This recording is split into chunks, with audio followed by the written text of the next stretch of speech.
Hola a todos primero, soy Luis Conché, soy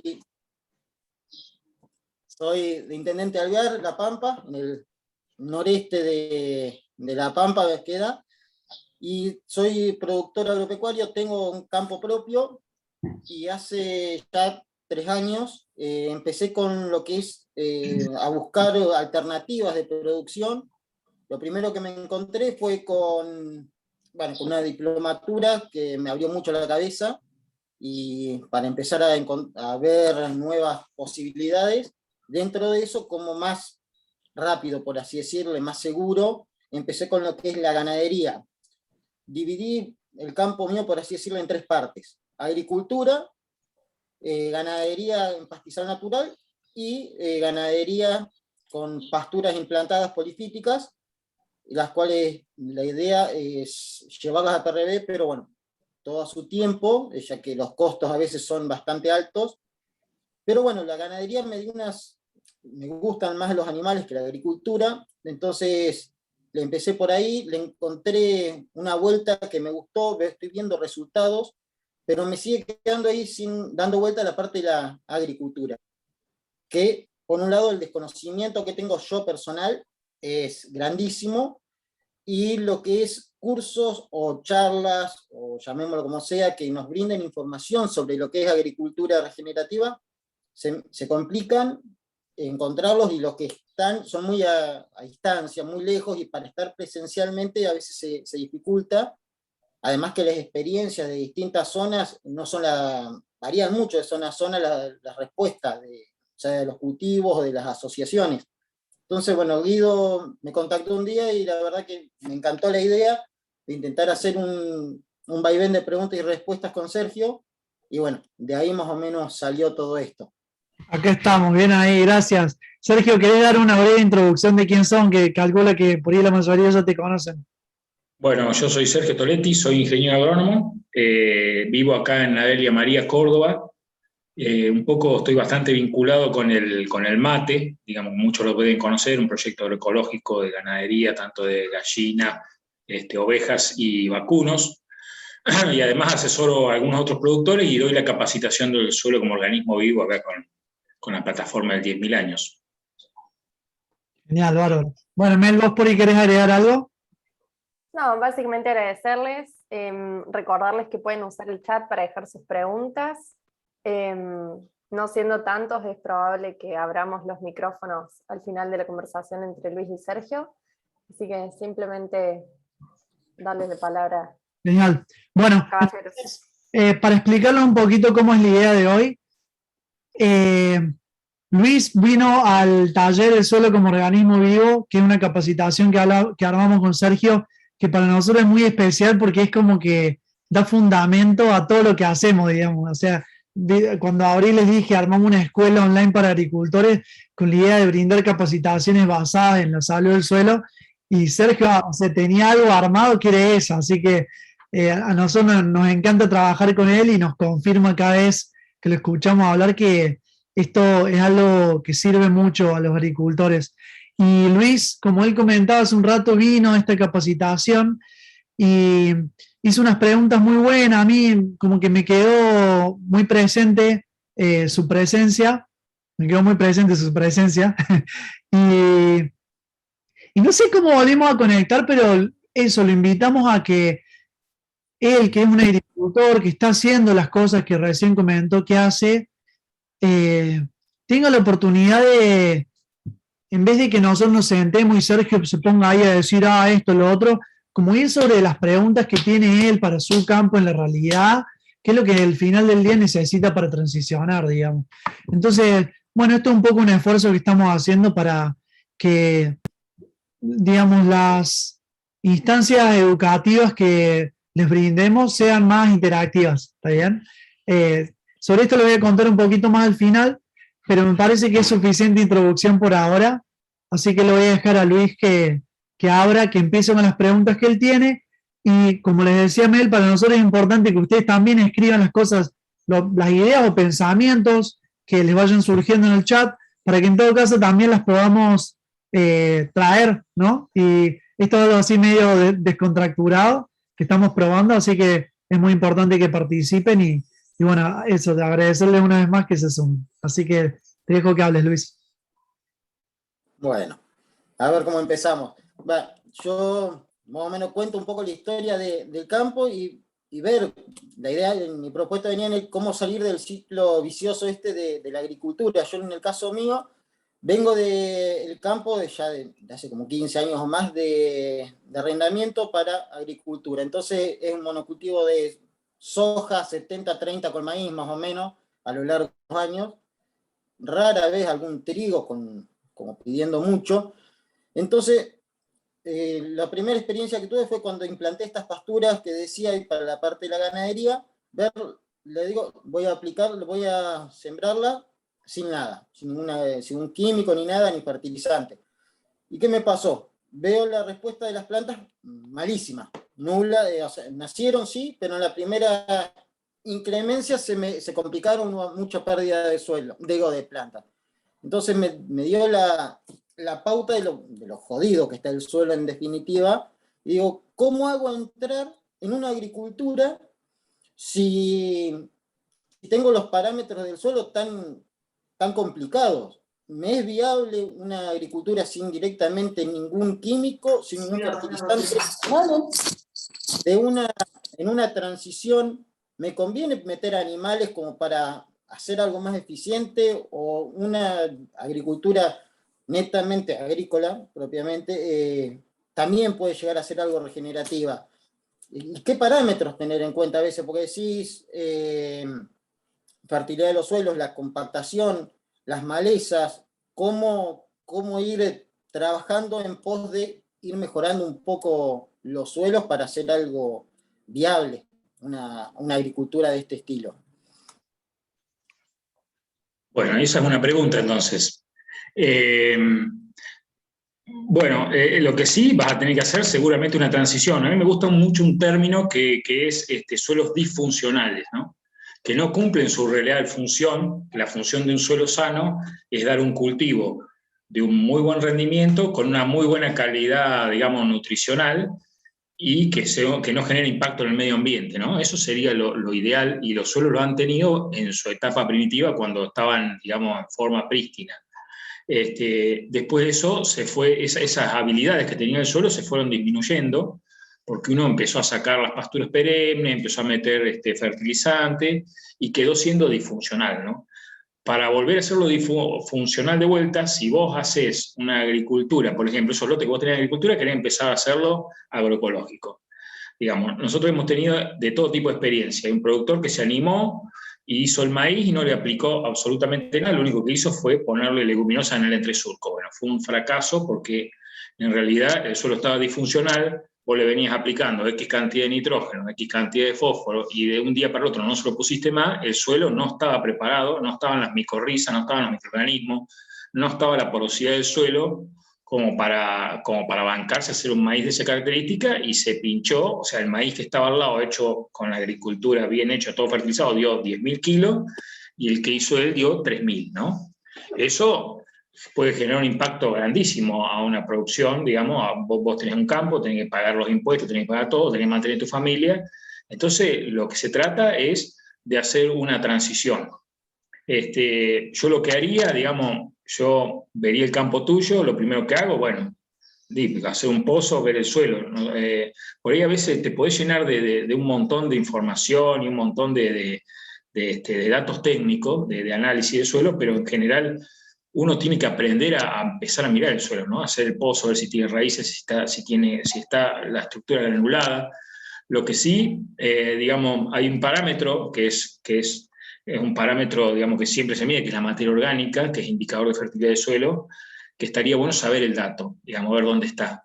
Y vos, con el tipo de suelo que vos tenés, 1% de materia orgánica. Bueno, si vos supieras, yo una vez en el curso doy una fórmula que es el índice de la materia orgánica, que vos pones el porcentaje de materia orgánica dividido la suma entre el porcentaje de arcilla y arena, y te da un valor, ¿no? Que se llama IMO, que va del 1 al 12, ¿no? Si es menos de 5, estás complicado. Si está entre 5 y 7, estás mejor, pero vas a tener respuesta todavía fertilizante. Y si tenés más de 7, 10, 12, es como que ya el suelo podía dar cosecha sin fertilizar y sin nada, ¿no? Esto es algo que lo hizo Intanguil, creo, o no sé dónde lo sacó, pero lo desarrolló bastante bien. Entonces, esa es una medida que voy a decir, bueno, para ver, yo que no conozco el campo, lo primero que voy a hacer es pegar una palada, voy a ver si está compactado, si tiene raíces, si tiene lombrices, pero bueno, si vos tenés ese dato, que casi alguna vez alguien le hizo un análisis, digamos, del suelo, otro, por ejemplo, a mí el de nitrato o de nitrógeno no me dice nada, porque eso es muy puntual de ese momento, pero sí por ahí me dice, si vos tenés un análisis viejo, los partes por millón de fósforo, ¿no? No sé vos si tendrás algún análisis, pero generalmente nuestros suelos están muy bien provistos de fósforo, pero no está asimilable para los cultivos. Entonces, vos largás con una cantidad de fósforo baja y no le pones absolutamente nada al lote y querés hacer agroecología y no te va a rendir porque le falta el fósforo asimilable. Poner el fósforo disponible para la planta te va a llevar un tiempo hasta que empieces con la microbiología del suelo. Entonces vos o empezás a fertilizar cada vez menos, digamos, este año le metés cultivo de cobertura, pero seguís fertilizando, y al otro año le agregás la mitad, y al otro año le agregás el 30%, o sea, tenés que empezar una evolución, o por ahí podés agarrar, y bueno, vos hiciste un curso, sabés lo que son los bioinsumos, podés empezar aplicando bioinsumos, digamos. Hay gente que toma la decisión de decir, bueno, yo no aplico más nada que sea sintético ni químico, y hay gente que se lo permite y hay gente que no se lo permite, entonces vos tenés todo lo que es los biofertilizantes, ¿no? Generalmente, lo que yo siempre digo, que la industria fue muy hábil porque en realidad te dio todas las soluciones puntuales y además te lo hizo muy práctico, te da el paquete que es cómodo de llevar al campo, en cambio los insumos lleva toda una, de que tenés que tener los tachos, tenés que empezar a juntar la materia, o sea, todos los materiales, tenés que ponerte a hacerlo, y generalmente no toda la gente está dispuesta. La gente empecé a abandonar enseguida y dice, no, voy y lo compro, vos decime, o vendémelo vos, o qué sé yo. Bueno, está la opción también de si querés conseguirlo, ¿no? Pero bueno, nunca te podés largar de golpe. Yo en el campo tuyo tenés una ventaja, tenés animales. Lo que yo podría hacer ahí es agarrar, y como empezamos con algunos campos, un método de prueba, un método de prueba, digamos, es hacer una pastura, o sea, un verdeo de verano, digamos, en tu zona, maíz mezclado con sorgo, con leguminosas, con lo que más consigas, girasol, todas las semillas que vos consigas, vos en tu verano es tu mejor época de temperatura y humedad, vas a generar un gran volumen de raíces, lo comés con las vacas, después haría un cultivo de cobertura de invierno y después empezaría a probar, sí, a hacer cultivos comerciales que prácticamente vas a necesitar muy poco si vas a seguir con esta lógica de disminuir insumos, disminuir agroquímicos, o podés irte a alguna labranza de estas, como esas herramientas que hay para pasar un escardillo que deja cobertura, pero siempre la transición tiene que existir. Ahí alguien, perdón, pero hizo la pregunta de qué opinaba yo de las cromatografías. Sí. Generalmente hice bastantes cromatografías de suelo. La cromatografía es un análisis que se hace con la muestra de suelo pasándola por un papel que está impregnado por nitrato de plata. En realidad da cierto, pero yo siempre creo en lo mismo, que hice cromatografías de suelo que sabía de antemano que iban a dar buenas y dieron buenas. ¿Por qué? Porque uno ve que el suelo tiene raíces, que el suelo tiene lombrices, que el suelo está migajoso, te va a dar una cromatografía buena. Claro. Y si el suelo está compactado, te va a dar una cromatografía con tonos negros, violeta, pero sí sirve. La podés hacer, o sea, si vos haces el curso, aprendés a hacerla, que es muy sencillo, digamos, tenés que tener también, te tiene que gustar hacerlo y tenés que tener los materiales, que no son difíciles, pero en general yo siempre digo, se tiene que empezar a dar cuenta, como lo hacía la gente de antes cuando el suelo estaba bueno. Claro. Yo siempre doy la anécdota de que, por ahí a veces la repito tanto en los cursos, que por ahí uno la escuchó, pero generalmente que los monjes benedictinos, oliendo la tierra, probándola, sabían si era buena para las vides, por eso que eran tan buenas hacer champán y todas esas cosas. Y hoy existe una computadora que va a poner sobre el suelo y olfatea lo mismo que hacían los curas hace un montón de tiempo. Entonces, pero ¿qué era? O sea, si vos ves que el suelo está mejorando y ves la diferencia, vos tomás un monte que está medio prístino, un lugar del campo donde nunca se movió, que hay pastura y qué sé yo, y ves mejor la tierra que donde está compactada la agricultura. Entonces, tenemos que empezar a ver esas cosas. Lo que pasa es que esta agricultura, yo me pasé 20 años trabajando en ver el suelo. Mandaba a hacer las muestras, las mandaba a Buenos Aires, de Buenos Aires pasaba a un asesor, el asesor decía que había que aplicar y nadie vio el suelo. Y la agricultura se hizo lo mismo. Entonces perdimos esa capacidad de interpretar los suelos, pero la cromatografía anda bien. Sí. Con respecto a eso, voy a hacer una pequeña interjección acá porque también mencionaste los bioinsumos, es que, o sea, a mí personalmente cuando lo vi en este curso que lo voy a mencionar, me pareció lindo de ver las imágenes, casi que, o sea, parece una joda, lo puedo decir, pero es casi que algo artístico, digamos. Y en el curso que hicimos con Cristian Crespo, que lo vieron, espero no se lo hayan llevado los aliens todavía en Luritorco, está un poco más desarrollado ese tema, así que si quieren ahora podemos poner el link del curso para que lo vean, y más tarde, si todavía está ahí, le voy a pedir a Cristian que también aporte un poco acá. Me gustaría que me hagan que utilicen esa función del pulgar arriba, o prendan la cámara, ahí está, Cristian ya la puso, para saber que está todo bien, que me vienen siguiendo, y por ahí, ahora, vamos, sí, vamos a pasar a la próxima pregunta que tenía Luis, pero de vuelta, pedirles que pongan sus preguntas en el chat, y que si quieren hacer algún comentario de cómo vienen, ahí está, ahí se van sumando los pulgares arriba, de cómo vienen, de por qué están en esto, si quieren expresar cualquier cosa, que la pongan en el chat, nos encanta leerlos. Así que te dejo, Luis. Dale. Lo otro que iba ahora cuando hablabas de los cultivos de verano, pensaba, o sea, yo lo único que conozco como raíces profundas son pasturas perennes. ¿Cómo podemos meter, o sea, raíces que profundicen un poco más con ese tipo de cultivos? Y por el otro lado, el fósforo disponible, ¿cómo podemos incentivar para que esté disponible propiamente, para que se solubilice ese que tenemos en el suelo? Y eso lo vas a lograr generalmente cuando vos empezás a meter raíces, y hay vida en el suelo, que vos empezás a alimentar esa red, porque las raíces exudan productos que se empieza a multiplicar hongos y bacterias en el suelo. Esos mismos microorganismos van a empezar a solubilizar el fósforo y se lo van a entregar a la planta, ¿no? Entonces, es como que, bueno, eso lleva un tiempo. Por eso te digo, si vos venís fertilizando y querés ir a una transición, vas a tener que ir bajando los niveles de fertilización o empezar a usar bioinsumos, que es aplicar microorganismos al suelo. O lo que pasa es que en gran escala, por yo te digo, a veces se complica, lo están empezando a hacer, digamos. En Brasil hay un gran dilema porque los productores ya lo empezaron a hacer, lo aprendieron a hacer y ya tienen biodigestores de acero inoxidable en el campo, donde ellos ya producen sus propios microorganismos, lo aplican. Pero yo siempre tengo esta idea con el tema de inocular con microorganismos, es que vos tenés que, para inocular con microorganismos, sirve, pero es lo mismo que yo te diga, vos llevás 50 hombres y 50 mujeres al planeta Marte, ¿no? Vos llevaste esos microorganismos y no les generaste un ambiente. Cuando los vas a ir a ver dentro de unos años, se murieron todos. Bueno, acá pasa lo mismo con una velocidad mucho más grande. Las bacterias se multiplican cada 20 minutos. Entonces, si no tiene un ambiente bueno, eso se va a perder. Lo que vos tenés que empezar a hacer, meter biodiversidad, cubrir los 5 principios que da Game Brown, cubrir el suelo, mantener diversidad, mantener suelo vivo, no generar perturbaciones, tanto ni química ni física, o las mínimas posibles, e integrar animales. Si vos haces todo eso, el fósforo se va a poner disponible. Es más, hay gente que ha medido de un año para el otro, es impresionante cómo sube el fósforo Bray, cuando vos empezás a meter raíces. La vicia también es muy buena.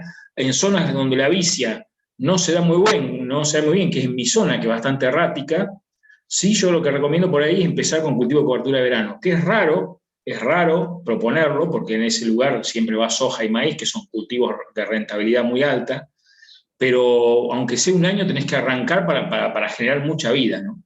Es impresionante en esta zona cómo responde, digamos, si bien lo hemos hecho en poco campo, porque no todo el mundo lo quiere hacer, digamos, es meter un cultivo de cobertura de verano o un verdeo de verano multiespecie, ¿no?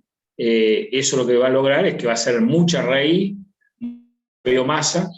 Después podés ir a un cultivo de cobertura de invierno y después recién probar con hacer un cultivo comercial arriba de eso, el cultivo de cobertura de invierno, rolando, metiendo vaca, lo que sea. O sea, terminando el cultivo de cobertura de invierno como vos lo quieras, o con un rolo o con animales. Pero lo que pasa es que el suelo está deteriorado y vos le tenés que dar al suelo. En cambio nosotros acá decimos, bueno, tengo que dar al suelo, ¿cuándo le va a dar? Y en invierno. Pero en invierno no llueve, no hay temperatura, no tenés humedad, no tenés las condiciones. y bueno, vos te quedás tranquilo que vos algo hiciste, pero en general la respuesta siempre dice sí, sí, pero en realidad no tengo tanta respuesta. Y claro, porque vos le estás dando el suelo en una época desfavorable para el suelo, dale donde el suelo está en las mejores condiciones, que en el verano.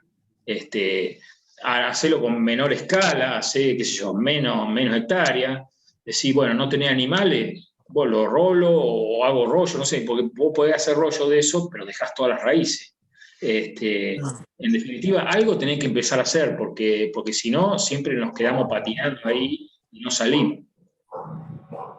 No me acuerdo que me preguntaste algo también de las especies o no sé qué me dijiste. Claro, del tema de meter raíces que un poquito más profunda. No, o sea, lo que tiene que, una de las cosas, digamos, las especies anuales tienen muy poca raíz. O sea, si vos ves la relación de la parte aérea con la relación de la parte de raíz, las anuales son, digamos, una de parte aérea, 0,8, 0,7, 0,5 de raíz, ¿no? Y las pasturas, implantadas, las pasturas nativas, cuando más hacia zonas desérticas se van, tenés más relación, a veces que tenés relación de 7 partes de raíz por una parte aérea, ¿entendés? Entonces, por eso es que son tan regeneradoras del suelo, después que están todo el año viva, la agricultura también, los cultivos anuales son muy pijoteros para darle al suelo, porque en el momento, la manera de sobrevivir de un cultivo anual es dando semilla. Entonces, cuando viene el momento reproductivo, todo va a la semilla, nada va para el suelo. Entonces, es como que toda la energía va para la parte reproductiva. En cambio, la pastura, el pastizal, un 90% queda en vegetativo y un 10% solo florece. Vos ves como un campo natural, todo florecido, pero en general a veces no llega ni al 10% de las plantas florecidas, ¿no? Entonces, por eso que un pastizal es tan regenerador del suelo, igual que un bosque. Entonces, una manera de elongar un poco más las raíces es complementando las plantas.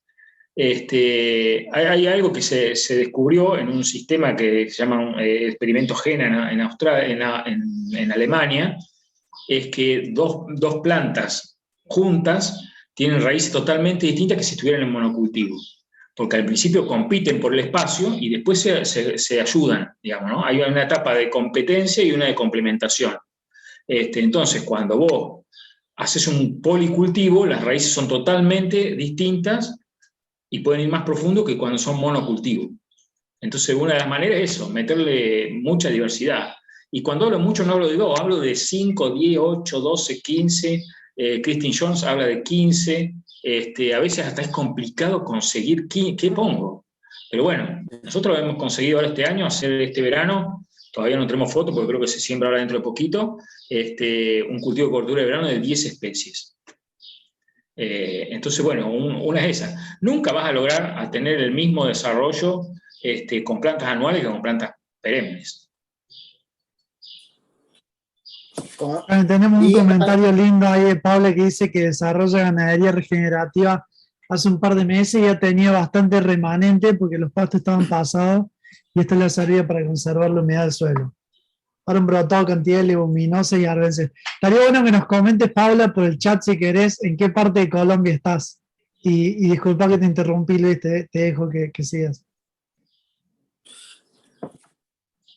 No, me tané porque me pegó una paliza con la... Creo que el 90% de las preguntas ya las fue respondiendo ahí en las mismas respuestas a una que se había hecho. Pero ahí que estábamos, yo ahí pensando en lo que decía con respecto a lo importante que son las perennes, a veces las rotaciones, cómo podemos hacer las rotaciones de los cultivos. Si tenemos la posibilidad de hacer algo mixto, quizás incluir una pastura, pongámosle una X cantidad de años de vida, 4, 3 años, 5, y después hacer la rotación con alguno de verano, de invierno, algún cultivo agrícola, y potrerar el campo, 6, 7, 8 potreros, y hacer una producción escalonada de pasturas y agricultura cuando salen de la pastura. No sé si me explico más o menos la idea. Sí. O sea, eso lo proponía Samuel Molina, que es un técnico de acá argentino de hace muchos años, técnico del CREA y para mí un genio, el mejor ingeniero de la Argentina que ha sido. Digamos, él proponía eso porque no existía otra cosa, pero en realidad la pastura genera fertilidad que la consume la agricultura en 2, 3, 4 años y volvía de vuelta a la pastura. El tema es que muchas veces la pastura, para empezar a regenerar, necesitas tiempo también. Y cuando empieza a llegar al clímax, digamos, cuando empieza a llegar, la interrumpís con agricultura. Una de las cosas que hace que yo siempre nombro, que es Game Brown en Estados Unidos, es como que tiene tu campo y tiene una parte bien ganadera, pastoril, que no la va a tocar nunca jamás, que es tus pasturas y tus pasturas naturales y tus pasturas implantadas, y una parte agrícola donde hace una rotación de cultivos comerciales con cultivos policultivos de cultivo de cobertura, pero a su vez los cultivos comerciales siempre los siembra con algo en el suelo.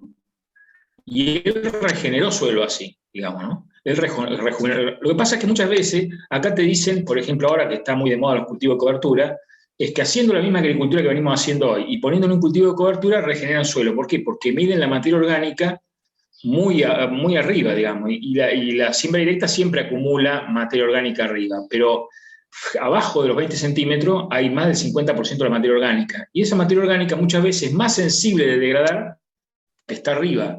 Entonces, si nosotros hiciéramos análisis de suelo al metro de materia orgánica, veríamos que estos sistemas son inviables, los sistemas agrícolas de cultivos anuales. Pero bueno, Game Brown empezó a aumentar, digamos, de esa manera.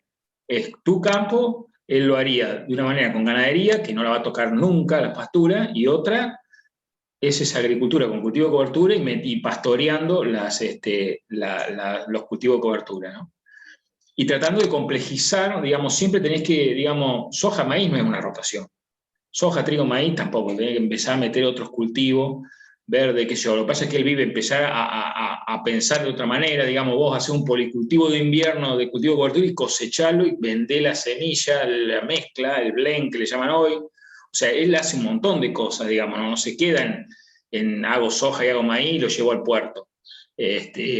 Él, digamos, complejiza un poco más su sistema, digamos, para poder, además recicla casi todo lo que él, o sea, por ahí te vende un alimento balanceado orgánico, aunque él no es orgánico, porque él dice que capaz que cada 3, 4 años aplica un herbicida porque por ahí viene alguna planta perenne. Él hoy se está fijando mucho en lo que es la relación carbono, la relación hongobacteria que por ahí hablamos en el curso del suelo como organismo vivo, de que cuando vos más hongos tenés en el suelo, que eso se da con el tiempo, la presión de las malezas disminuye mucho.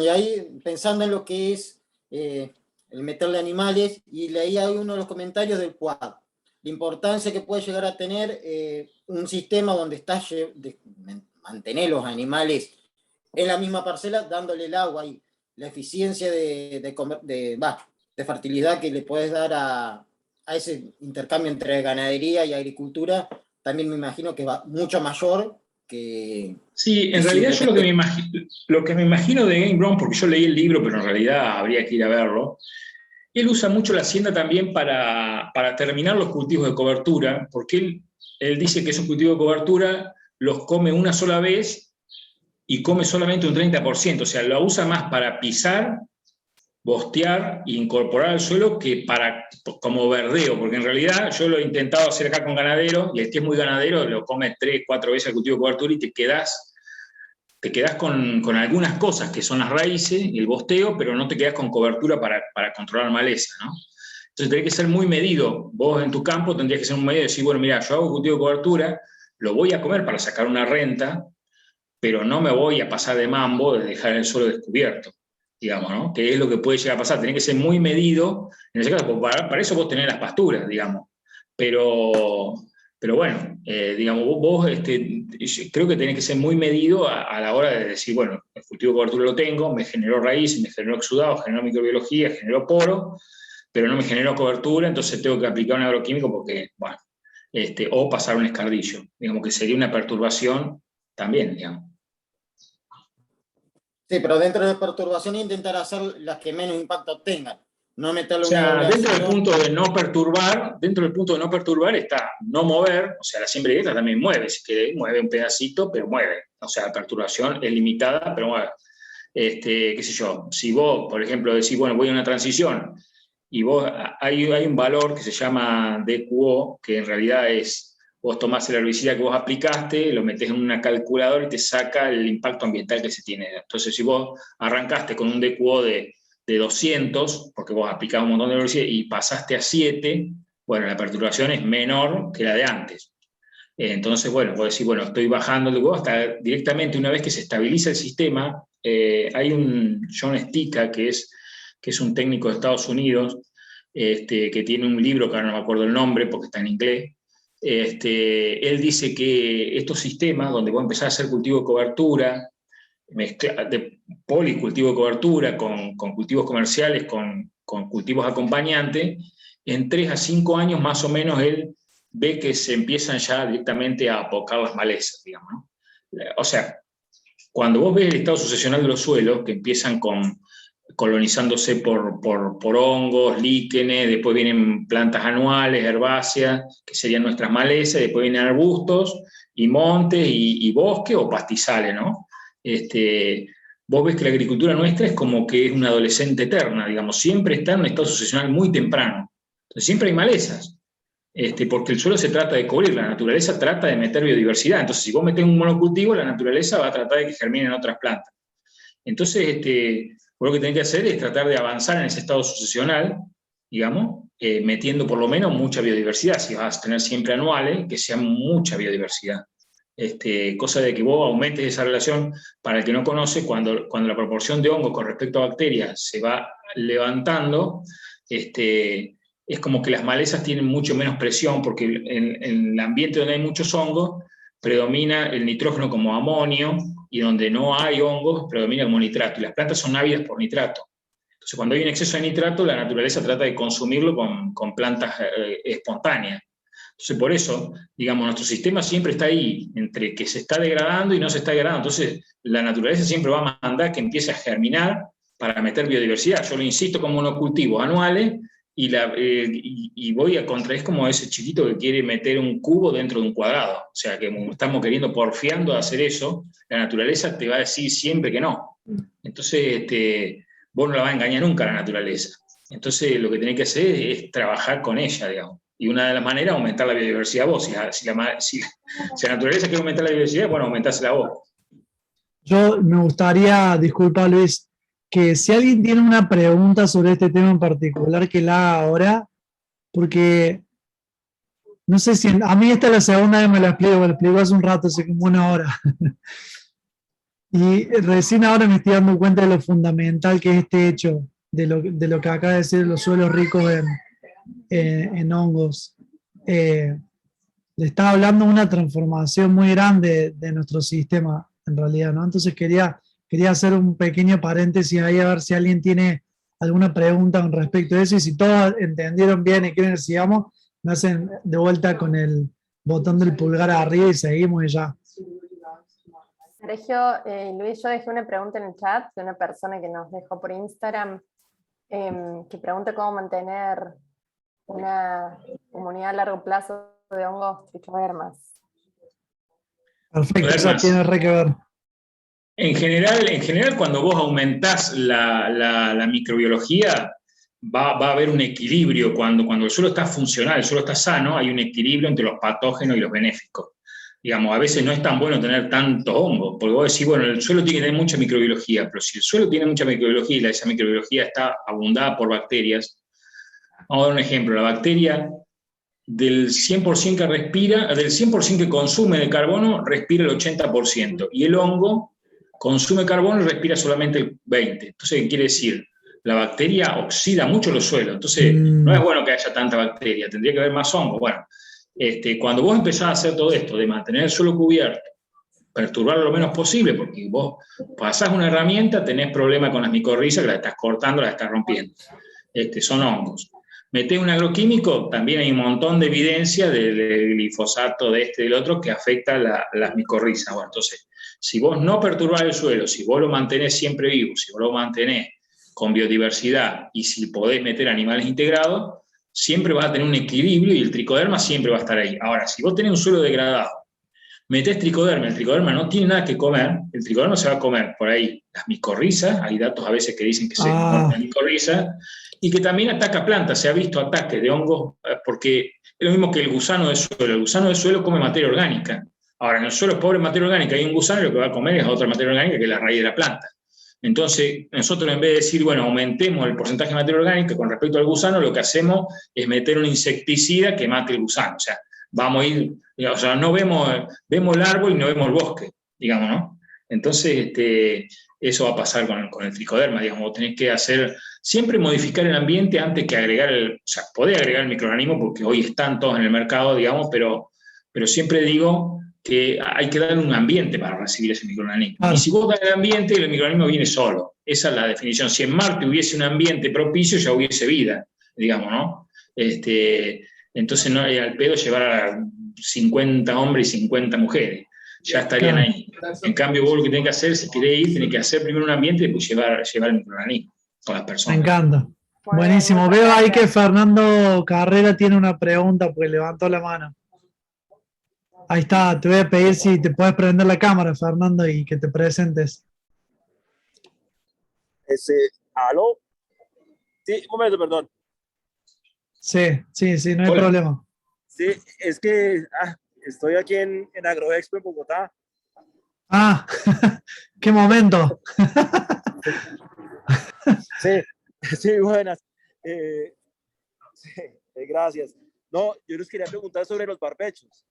Yo no utilicé coberturas, sino trabajé con puros barbechos. Les contaba que había hecho un PUAT durante 5 meses y la idea es sembrar arroz ahora. Entonces les preguntaba si estos barbechos, que veo que tienen mucha diversidad, no sirven o qué deficiencias tienen. Depende de lo que, o sea, no sea que vos llamás barbecho, vos moviste el suelo. No, barbechos es, yo qué dice, fue un lote que yo coseché mi arroz y enseguida salió la recolectora, mojé ese lote, dejé que saliera lo que salía arroz, salió maleza, salió de todo, y cuando tenía un punto óptimo para meter el ganado, pues metí el ganado y hice un pastoreo de ultra alta densidad. Ah, no, está bien, está bien. Lo que pasa es que acá barbecho nosotros le decimos otra cosa. Nosotros barbecho es, vos cosechás el arroz y metés un herbicida que no nace nada hasta que hagas el otro cultivo, digamos. Por eso la palabra barbecho es, o barbecho es agarrar y mover el suelo acá. Sí. Pero no, sí, en ese caso está bien. Y después vos de pastorearlo con los ganados, ¿qué le haces al lote? ¿Lo sembrás de vuelta con qué? ¿Con arroz? Sí, con arroz porque acá en Colombia en estos momentos no tenemos ningún otro cultivo para hacer una rotación. Sí. Claro, pero ¿y cómo controlas malezas? ¿Con agroquímico? Sí, esa es la otra parte. Está bien, no hay problema. Está bien, no, la pregunta por ahí, yo sé que por ahí a veces lo inundan y se mueren gran parte de las malezas, no conozco mucho el arroz, por eso te pregunto. Sí, no, la cuestión ahora, me toca hacer glifosato porque pues, la verdad la maleza, la única manera de controlarla. Y no sé qué tanto tendré que rebajar el abonamiento químico, no sé, porque es la primera vez que lo voy a hacer. Yo no sé, yo no conozco mucho de arroz, te digo, pero hay un proyecto bastante grande en México que es arroz pijije, que lo hace orgánico con búfalos. Él come el arroz, él cosecha el arroz y mete búfalos. Y no usa agroquímico, no sé bien cómo lo hace, pero podés buscarlo y consultar con él. Es bastante, yo he tenido 2 o 3 conversaciones con él. ¿Cómo es el nombre del proyecto, Sergio?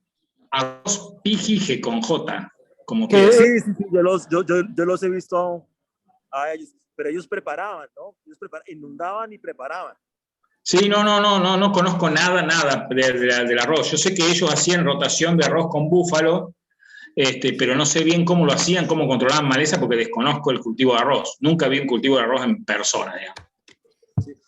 Se podría manejar, no sé, sembrar el arroz ahí mismo y dejarlo con la maleza o sería desastroso. No, bueno, hay unos aparatos mecánicos que mueven el suelo muy superficial, cortan las raíces, y vos capaz que después ahí arriba podés sembrar arroz, pero yo no sé después de sembrar el arroz, ¿qué pasa? Yo hablé con una chica de Colombia hace bastante, ella hace homeopatía, que es bastante, digamos, para el que no está acostumbrado, bastante raro.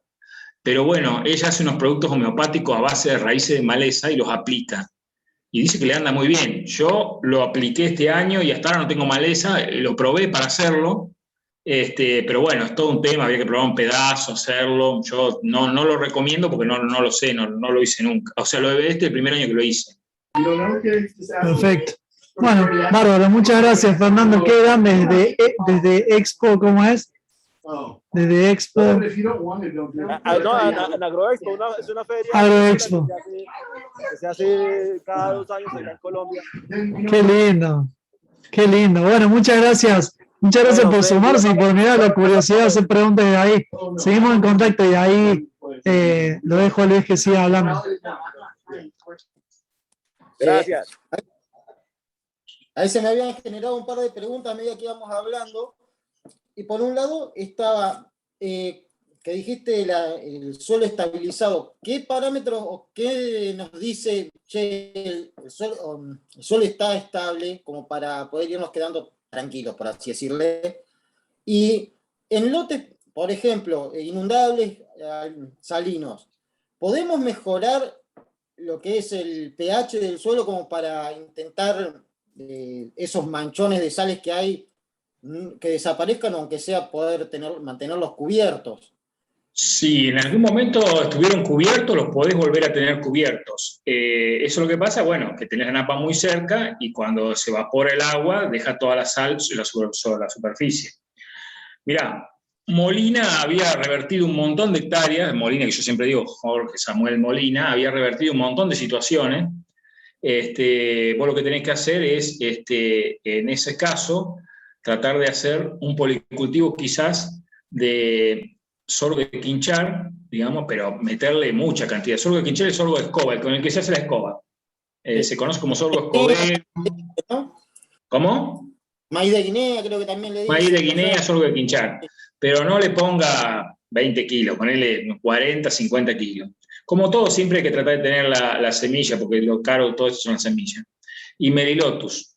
Vos lo que tendrías que hacer es una siembra directa sobre eso y tratar de que venga y comerlo con una alta carga. Lo que hacía Molina, como no existía, digamos, no tenía pastoreo de ultra alta carga, nada, él le pasaba como una doble acción, como que lo dejaba medio incorporado todo ese pajonal. Entonces, ¿qué pasa? Las bacterias, cuando lo van descomponiendo, respiran, producen dióxido de carbono, y ese dióxido de carbono en agua se transforma en ácido carbónico y te baja el pH, digamos. Es como si vos soplaras en agua con bicarbonato en un vaso y soplás con una pajita, digamos, con un sorbete, soplar, y el agua se va a empezar a acidificar, porque vos tenés dióxido de carbono que con agua se conforma en el ácido carbónico. Digamos, la idea es esa, es tratar de cubrirlo, tratar de dar rollo en los bajos. Lo que pasa es que yo he estado con chicos que han dado rollo y lo tienen las vacas hasta que ya no queda más nada, entonces, digamos, tenés que tratar de dejarle un poco de cobertura, pero sí se pueden revertir. Después hay una planta que siempre viene natural, que uno siempre la ha tratado de fumigar, que es la salicornia, que es como una planta crasa, una planta media carnosita, que vos si la mordés tiene gusto a sal. Eso también va generando cobertura. Pero uno de los que más se banca es el sorgo de Guinea, digamos. Que tratar de hacer volumen. Tratar de volumen y comerlo. Sí. Ahí cuando decías meter cultivos, en caso de hacer un cultivo para cosecha, meter otro cultivo. A mí ni me entra en la cabeza cómo poder hacer esa asociación. Y vos tenés una sembradora, por ejemplo, Leonardo Simini, que es el chico con el que trabajamos, tiene una sembradora que siembra 52 y a 26 y medio, que es la mitad sería, ¿no? 25 y medio. ¿Qué contemplar? O sea, decís, bueno, maíz, soja, o qué tipo que... No, bueno, la soja es muy difícil. La soja la tenés que sembrar sola porque es muy difícil asociarla. Pero el maíz vos podés meterle, qué sé yo, una leguminosa entre medio de los surcos. Podés meter, o sea, como yo te digo, hay un chico que empezó a sembrar el maíz a 1 metro, digamos, de distancia entre surcos, manteniendo la densidad, y en el entresurco, con otra máquina que es como una fertilizadora, bueno, hay que armarla, hace un cultivo de cobertura entre medio de ese metro. Entonces vos, el maíz generalmente rinde lo mismo, porque le entra mucha luz en ese distanciamiento, y además tenés algo verde creciendo abajo. Y encima vos en el campo tuyo tenés napa, ¿no? Si yo eso lo recomiendo en esta zona que no tenemos napa de agua, estamos a 40 metros de napa y me van a lisquear porque si se va a consumir el agua, se va a secar, que esto que lo otro. Pero bueno, tenés que probar, tenés que ir probando, pero siempre tratar de nunca hacer monocultivo. Hay gente que pone este Game Broma, hace girasol y le mete trigo sarraceno en el medio. Siempre tratando de hacer, no generar monocultivo, ¿no? La soja es muy medio como que imposible. Entonces, a ver. ¿Quedaba alguna pregunta ahí dando vuelta? Sí, ahí Mel tenía una de que apareció en Instagram. Un nombre de Juancho, AR, que hoy no está acá raramente, pero es si se puede mejorar la calidad de las napas. Bueno, La calidad de la napa no. Lo que vos podés hacer es disminuir la napa con consumo. La calidad de la napa no la vas a consumir porque son sales que trae de abajo, digamos, y eso depende del material parental del suelo, o sea, qué suelo la formó. Claro. Generalmente esas sales van subiendo capilaridad, y una vez que llega a la superficie esa humedad, la humedad se evapora y la sal va quedando, digamos. Lo que vos tenés que hacer es lo que yo le decía a Luis, tenés que ir cubriendo y empezar, porque también es algo, un efecto zonal, tenés que empezar a hacer, digamos, nosotros ahí en un campo que se empezó a hacer manchones de sal porque todo lo que era pastura, que más o menos venía un cultivo, hacía cultivos anuales. Entonces se empezó a llenar de sales. Cuando la parte más baja le empezamos a hacer pastura, que esa pastura empezó a consumir todo el año, esos manchones de sal se fueron achicando porque la lluvia va lavando esa sal para abajo. Hay que ver si ese manchón tiene una compactación, tendría que pasar algún descompactador antes. Eso de la descompactación, antes de sembrar un policultivo, habría que ver si está compactado o no. Si vos tenés un penetrómetro y te da que tiene más de 1,3 megapascales, bueno, es una medida, digamos, si vos tenés, bueno, tendrías que pasar un descompactador y meterle raíces bien adentro. Porque lo que se ha dado ahora en esta zona es que los que hacen agricultura en siembra directa continua, sin cultivo de cobertura, ven que se endurece, pasan un descompactador y vuelven a seguir con el mismo sistema. Entonces, a los 2 años tienen que volver a pasar el descompactador. Y cuando vos te esclavizás con una tecnología es que no está funcionando.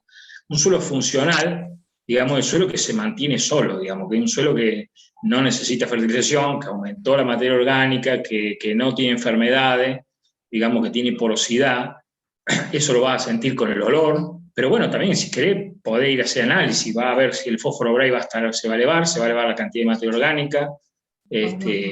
Podés hacer una cromatografía también, podés mandar análisis, hay análisis de microbiología, hay desde los más sencillos a los complicadísimos que mandarlo al exterior, digamos, pero yo creo que nos tenemos que empezar a animar a verlo nosotros, digamos, ¿no? Y eso es estando en el campo y viendo a ver qué pasó, yo hice esto y voy a ver el suelo, en qué lo mejoró, hay más lombrices, menos lombrices. Totalmente. Ahí va. Bueno, Gracias. genial, buenísimo. Miren, en principio la idea de esto era hacer un encuentro de 1 hora, así que siendo las 6:52 en Argentina, estando 8 minutos del final, me gustaría invitar a que si alguien tiene alguna pregunta, que levante la mano como hizo Fernando Carrera hace un rato y que se desmutee y bueno, que exprese sus dudas. Y si no, que me hagan ahí un pulgar para arriba diciéndome que está todo bien, que todavía están ahí.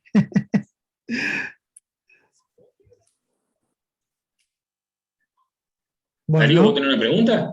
ahí está. Sí. Bueno, permiso. Ahí, siguiendo Sí. con la, digamos, calidad de la napa, ¿no? En relación a la concentración de sales.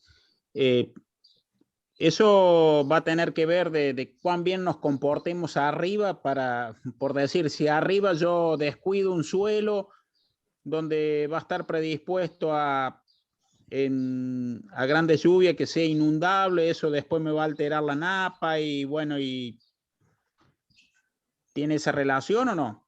Sí, digamos, un suelo que es bajo, vos no vas a ser un suelo bajo agrícola nunca, pero lo va a mejorar, digamos, porque vos, digamos, el problema de las napas es un problema, digamos, de falta de consumo. Hay una zona de acá de Marcos Juárez, en Córdoba, que había, no sé, está más o menos la estadística de los cultivos que se hacían hace años y cuántas hectáreas, por ejemplo, qué sé yo, no sé, por decirte una boludez, una cosa, había 50% de pastura y 50% de agricultura.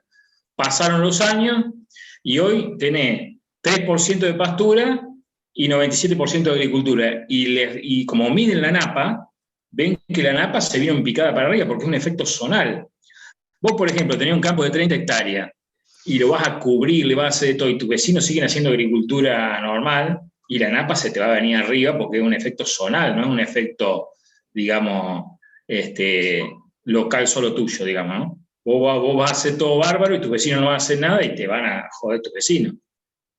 Sí, lógicamente hay que hacer una seguidilla, un acompañamiento en la zona. Es como acá el consorcio de conservación de suelos. Si nosotros tenemos consorcio de conservación de suelos, si el que hace terraza es el de abajo, que el de arriba no hace nada, se perjudica el que. Y es muy difícil poner de acuerdo a todos los vecinos, digo, porque nosotros tenemos 2 consorcios de conservación de suelo que no funcionan ninguno de los 2, porque generalmente el que hace es el que está abajo, que es el que recibe el agua, y poner en tu caso, ponerle que no sé, en tu caso digo yo, el que tiene el campo bajo y tiene los problemas de sales, él va a querer hacer de todo, y el otro que no tiene problema, ¿qué va a hacer si él no tiene problema? Arreglate vos, yo te mando el agua a vos, o el que siempre se manda el agua con canal de uno a otro, hasta que el último, el que tiene la laguna, es el que se perjudica.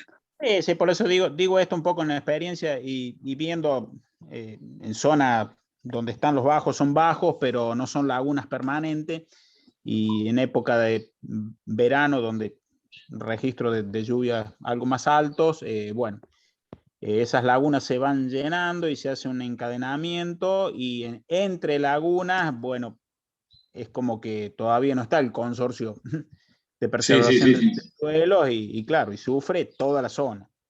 No, eso nada, yo te digo porque tengo amigos que hacen esta persona que empezamos a hacer pastura en los bajos, digo, sí, vos podés mitigar algo porque se empezó a bajar las manchones de sal, pero digo, vos fíjate que tenés un efecto acumulado de toda la zona, digamos.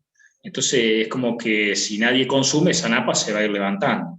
Entonces es como que, bueno, es como todo. Digo, hay que hacer un acuerdo entre todos los vecinos, así sea con el exceso de agua o las correntías o las inundaciones, tiene que hacerlo en conjunto, si no, es medio como que está luchando solo. Algo va a mejorar, pero no mucho. Es más, lotes que uno, ¿quién diría? Que por ahí pasa agua, playos, y bueno, termina pasando 10 centímetros de agua arriba a lo largo de 20, 25 días en grandes lluvias, igual así. Sí. Todo lo que conlleva eso, ¿no? Porque no es que pasó el agua y ya está.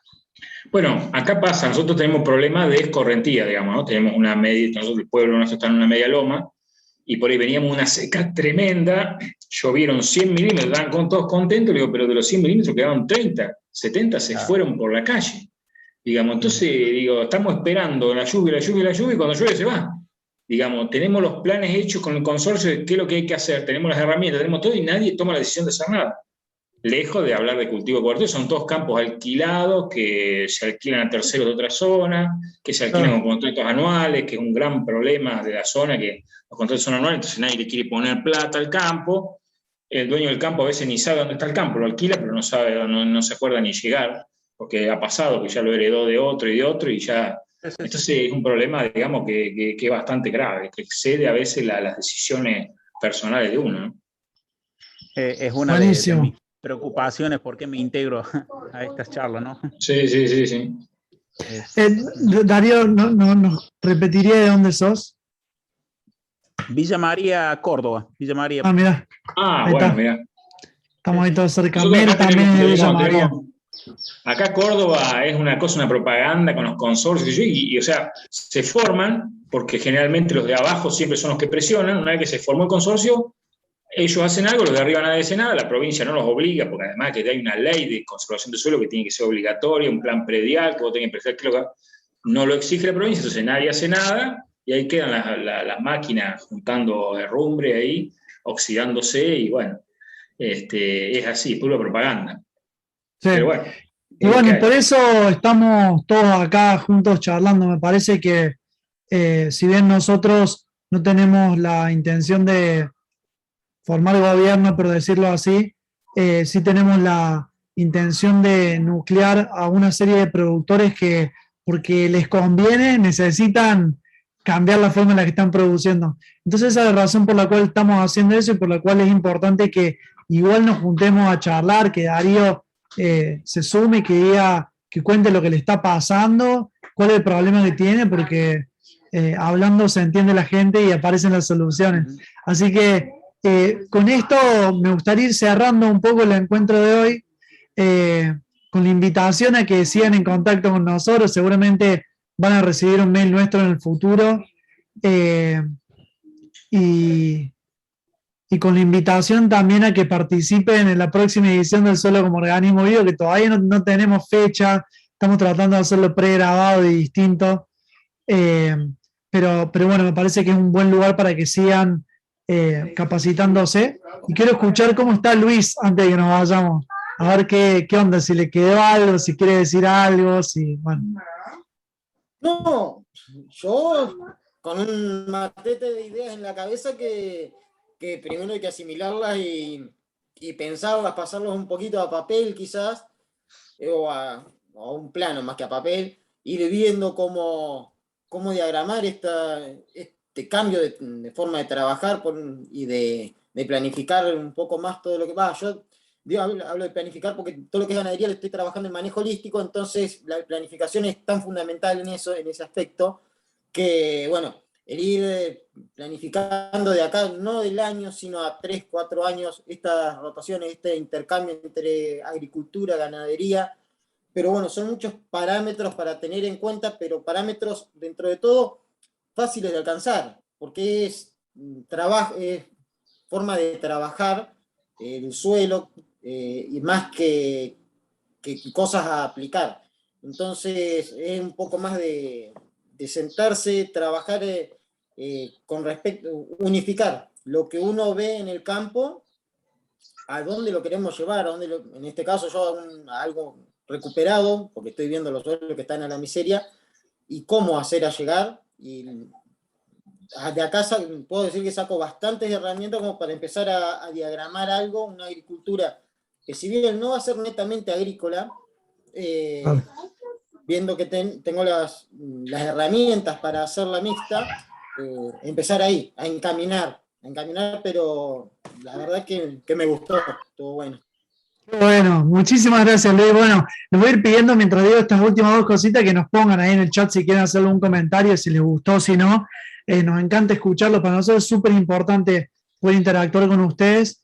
Y con esto que está diciendo Luis, de bajarlo a papel, me gustaría comprometerte públicamente a que hagas algo de eso, y que nos pases, que bajes un poco tus ideas de hoy y que al papel, que las compartas con nosotros, así las podemos compartir con el resto de la gente que participó acá, y a la gente que participó, que nos escriba si le queda alguna duda, si tiene algún comentario, si le gustaría seguir, digamos, participando de más de estos encuentros, si se les ocurre alguna idea para hacer alguna. Miren, Luis lo único que hizo fue venir a un taller, algo como esto, y ahí quedamos en contacto y empezamos a hablar, y así se hace la nueva agricultura, ¿no? Colaborando. Entonces les voy a pedir que si tienen una inquietud, que no dejen de escribirnos a info@10.000.org. Y bueno, eso es todo de mi parte por hoy. Muchísimas gracias. Me encanta tenerlos acá y participando. No sé si el resto de mis compañeros quieren decir algo más. Sí, agradecer la presencia. También aprovechar este espacio que hay varias personas, y si sienten que hay una forma en la que nosotros podemos hacer más efectiva la comunicación, no sé, toda sugerencia es bienvenida. Es nuestra posibilidad y nuestra oportunidad es ofrecerles puntos de encuentro. También está como de parte de ustedes que nos ayuden a co-crear cuáles son esos mejores puntos de encuentro. Entonces, si alguien tuviera alguna idea puntual o una duda muy grande que desarrollar como para plantear otro conversatorio, eso es una chance abierta. Ya, estamos entonces. Gracias. Bueno, Los abrazamos. Gracias, vemos. Sergio. Gracias, No, por Sergio, favor, como che. siempre. Hasta luego. Saludos a todos. Gracias, Eliana y Emiliano. Gracias por la oportunidad también. Sí, quédate un toque, porfa, Luis y Sergio, así ya decimos palabritas más Sí. y cerramos nosotros. Muchas Bueno, gracias, Guido, Luis, Sergio, por el tiempo. Gracias, Darío. Sí, la seguimos. Considero. Mel está en Bárbaro. Villa María, así que mandarle un mail, es mail@10.000.org. O te lo podemos poner acá, te lo pongo acá. Ah, bien. No, un abrazo Si a te querés todos, con- muchas gracias. Gracias, Fernando. Cristian, Gracias, maestro. Cristian, sí, por sumarte. ¿Cómo va? Te tuve que mandar un mail, me A los hiciste dos. acordar. Gracias Los por dos, sumarte. Cristian. Sí, No, encantado, siempre es un honor. Se aprende mucho ahí en va. estos espacios. Qué bueno, gracias. Gracias, loco. Cristian, te llevan los ovnis. No, Cristian, soy acá. Cristian Crespo, que está en el Uritorco. Los estoy convidando con mate amargo, pero parece que no les gusta. Ahora vamos a probar con el Fernet, a ver si es más convocante. Los espantó. Gracias, Guillermo. Chao, muchas gracias. Gracias, Chao. Sergio y Luis también. Chao, Cristian. Hablamos.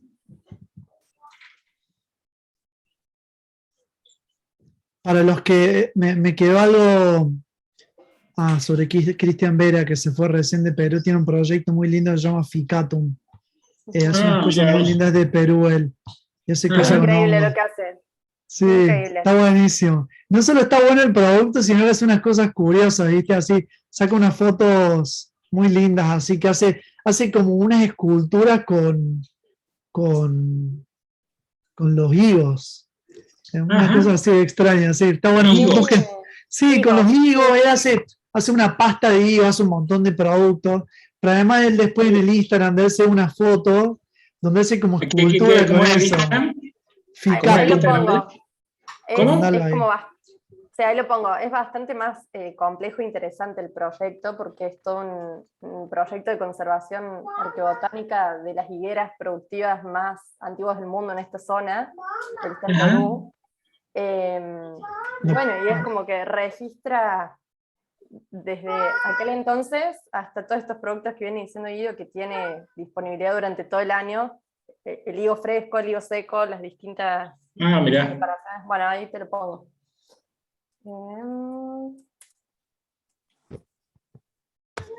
Bueno, estamos. Gracias, chiques. Muchas gracias Bueno, por. Todo bárbaro, todo buenísimo. Sergio, Queremos ver escuchá. cultivo de verano. Sí, escuchá. Para que sigamos todos alineados acá y antes de que te vayas. Ah, mira, ahí puso el Instagram, Mel. ¿Qué te iba a decir? Lo que te comentaba hoy por WhatsApp, esto para que Mel también esté al tanto, es que estaría bueno hacer el suelo como organismo. ¿Están ahí? ¿Se trabaron, Mel?